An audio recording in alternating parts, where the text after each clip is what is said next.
আমরা পৌঁছে গেছি দীঘা। ওরে বাবা কি ভিড়, তোমাদের যে কি বলবো।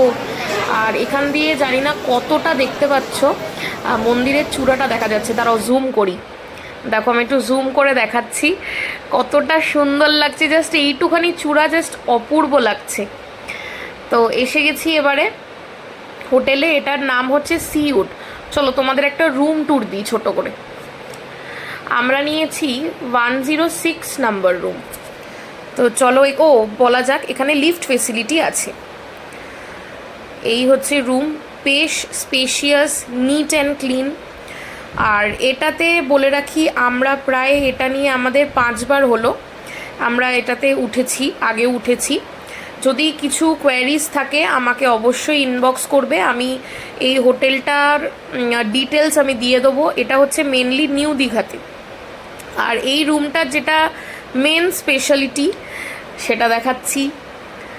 ট্যানট্যানে, ব্যালকানিটা শুধু দেখো কতটা বড় আর কতটা লম্বা। তোমরা তো যারা আমার ভিডিও দেখো তারা জানো যে আমি যেখানেই যাই আমার ফার্স্ট প্রেফারেন্স হচ্ছে ব্যালকানি থাকতেই হবে। ব্যালকানি না থাকলে সেটাতে বিগ নো। তো এই হচ্ছে। আর আচ্ছা, এটা বলা হয়নি, এটা নিউ দীঘাতে। হ্যাঁ, এটা অপোজিটের যে বিল্ডিংটা দেখছো এটা অনেকেই চিনবে, সান-ইন-2। আর এটা হচ্ছে অমরাবতী পার্কের রাস্তাটা। তো অমরাবতী পার্ক থেকে কিছুটা এলেই তোমরা পৌঁছে যাবে।